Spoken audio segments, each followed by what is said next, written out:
Hey guys, super quick video, super late upload. I promise you this one will not be long. I know the last one was pretty long, but I needed to get everything out.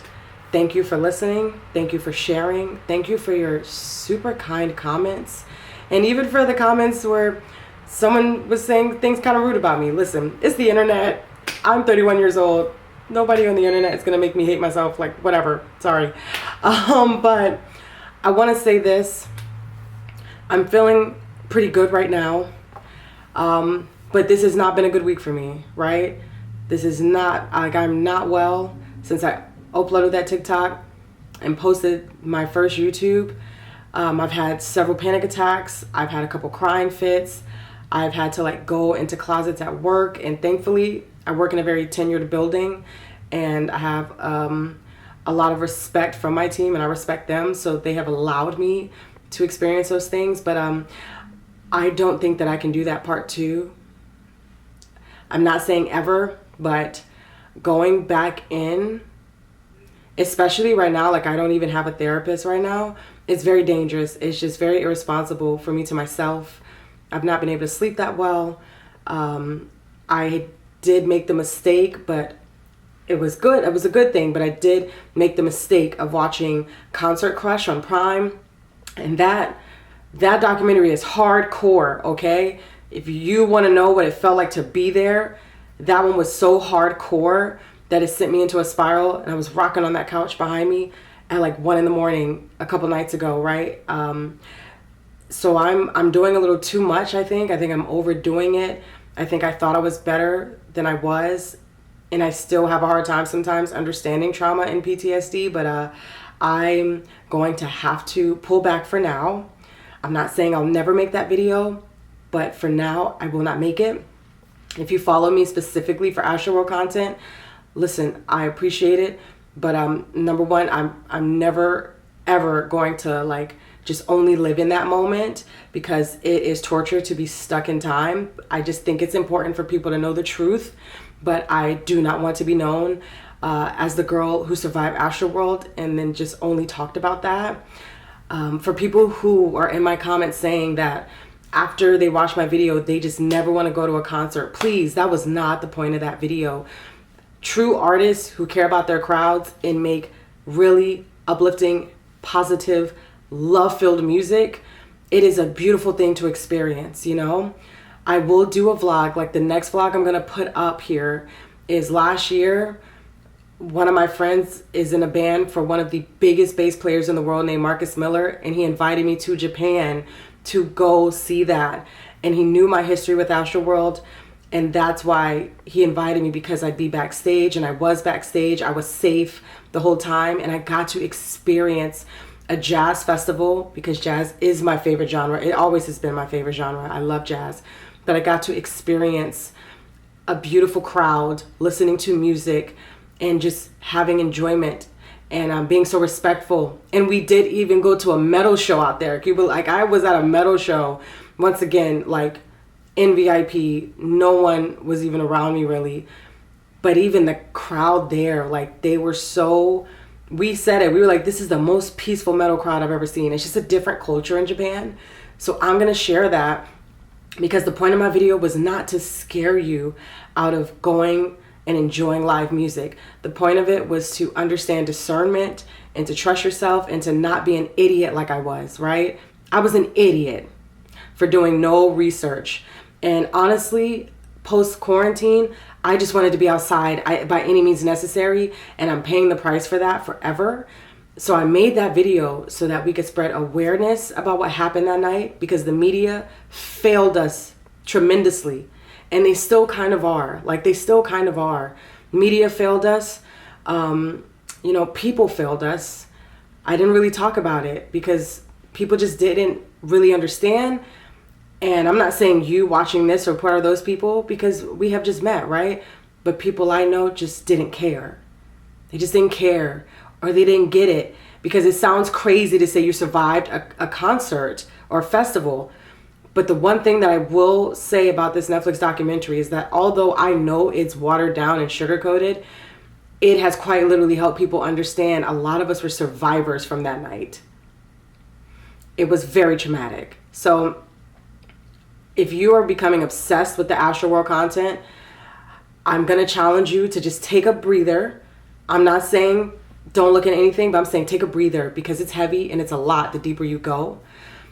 Like I said, I can't take you deeper right now, because the last time I went deeper, it almost took me. Like, it almost took me. Do you understand? It gets very dark the deeper you go into these artists, the people they surround themselves with the amount of bodies that are piled up behind. Like, it gets really dark, man. So I can't go there with you.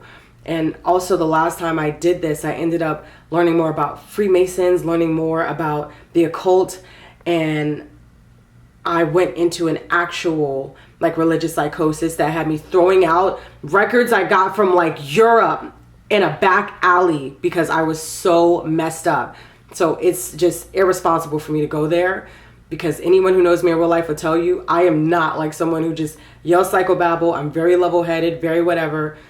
But there are certain things when you start getting deeper into facts, because the things that I have researched, it is not a bunch of conspiracy theory. It's facts. It's things that people have come out and spoken about, and they have actual proof to back it up. It's things that go back hundreds and hundreds and hundreds of years.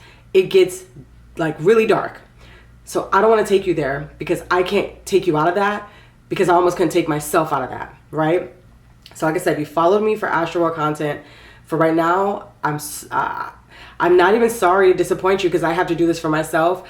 But if I'm disappointing you, I do hate that, but I can't go deeper. There is someone out there, I am sure, who will share what the aftermath was like for this. But if you want a part 2, this is the part 2. The part 2 is that right now, in June of 2025, it still sends me into a state of panic to dig into this. And doing that without a therapist is just crazy work on my end. Like, it's crazy work on my end. So thank you so much for listening. Thank you so much for caring. And the last thing I'll leave you with is for people who, there's been people asking me, do I still support Travis Scott? Absolutely not. Absolutely not. This is a person who, through all the research I have done, does not care about people, does not care about his fans, does not have empathy, literally spit on a fan, literally is so desensitized to people like passing out and being hurt at his shows that he's singing over a lifeless, not lifeless, but an unconscious body at his show. That's pretty dark, man. Like, as someone who was raised to care about people, as someone who actually cares about people, a lot of that night messed me up, because I just didn't understand. Like I never understand when I come across people who don't care about people. And people there were helping each other, but there were a lot of people there who didn't care. There was a lot of chaotic energy going on. And so whether he could see us or not, whether he could hear us or not, it doesn't matter, because he literally encouraged people to break in and come to a show that was already well oversold, and he did not care. He has still to this day not taken remorse. And something my dad even told me last night, because I called him after a panic attack, was, why are you giving so much energy to someone who literally moved on? There's no way that man is sitting in his house caring about the victims that he had there, because we would see that. And for those who have been following the woman on TikTok who was reading the police report, there was a man named John McGuire who worked with Travis Scott for a few years and stated he quit because of how much Travis Scott disregarded commands that involved safety and quite literally did not care about the safety of his fans. We would see some sort of just remorse from that. And he has never taken even an ounce of accountability. And he has a ton of fans behind him. Like, it's giving Lord of the Flies in that fan base. It's a cult. It actually is a cult. A lot of these fan bases are cults. Like, it is what it is. But that one is a cult, and it's a dangerous one. Because if you don't care about people, if you can laugh about people dying and saying that they just can't rage hard enough and all these weird things, like, it triggers me again, because it reminds me people are mentally unwell and they're okay to see you hurting. And that bothers me. Like, it bothers me in my spirit so bad, because I just will never get that. And lastly, like, the argument about whether it was spiritual, harvesting, whether it was demonic or not, like, the argument that calling it a ritual is disrespectful to the family members, I actually disagree with. I think it is possible to see that imagery, to see the visuals of the crowd, to hear the screams, the pants, the whatever, to know that it was burning hot in that area. It was so hot in there from the flames. Like, there is a reason that people who were there especially say it felt like hell. And I want to tell you this, for people who are saying that means you're not holding them accountable that did this, that is not true. Because who do you think, if people think there's a ritual, who do you think they think is holding that ritual? Like, you can do both. You can point out both.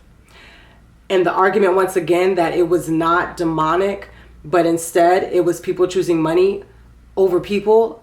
I hate to break it to you, but greed is demonic. Like, I'm not trying to get all like, spiritually whatever on you. I'm just saying greed is demonic. So yes, overlooking the safety of human lives, once again, to make a bag, that is demonic. And then you add in everything I've described to you, everything countless survivors have described to you, and if you even watch that crowd crush video and then you see how they lacked empathy afterwards, until this day have not made any steps to make it better, as in to right the wrongs from that night, that is. Yeah, it kind of gives demonic, babe. Like, it does. I'm not saying that they're praying over a book and doing a doing a ritual, but I am saying it is demonic. So I understand why people are saying that. Anyway, no, I will never support that man again. Live Nation, I'm boycotting forever. If that means I don't get to see a show again, I won't go to a show. But Live Nation will never get a dime from me. Never again. Apple Music, I have questions for them, because I need to know, how many stages have they built? Were they aware of the capacity? Like, there's so many questions I have. But the police report made it clear that a contractor was hired to direct the show from Apple, and they knew very early on that people were dying. And it just seemed like nobody did anything to stop the show. That show had to go on for reasons I will never know. And honestly, it is not worth us speculating and arguing back and forth as to who knew what, because these people are never going to come forward. And if they do, I will be pleasantly surprised. And the victims deserve it, especially the families of those who have lost family for it. But I think it's going to be a very cold day in hell before they come forward and say, yeah, bro, we knew, but we wanted to get a bag. Like, that's not going to happen. I was not surprised when Travis did that interview with Charlamagne the God and he never said I'm sorry, because when I was 18 years old working for Uniqlo, which you want to talk about a hardcore retail company, they play no games. And they made it clear to us, we never say I'm sorry, because that is a legal liability. So if you don't think that after Astroworld, lawyers weren't literally in the bathroom with him while he was shitting, coaching him and telling him to never apologize, I didn't expect an apology. I did not expect that interview to be so bad, but I never expected an apology. And I'm not sitting around waiting for one, because like I said, that man will not get energy from me anymore. He's already taken enough. So thank you guys for listening. Thank you guys for sharing this. I'm glad that the algorithm is putting me on your page. That's amazing, because I do want people to know. But like I said, from here on out for a while, until I have a therapist that I trust, who can guide me, who can help me just like stay mentally sound while I dig into the aftermath of that, I have to stop. I have to pause. And I believe that people can respect that. I believe people can respect that. So that's it. Thank you. Thank you for listening, okay? Thank you.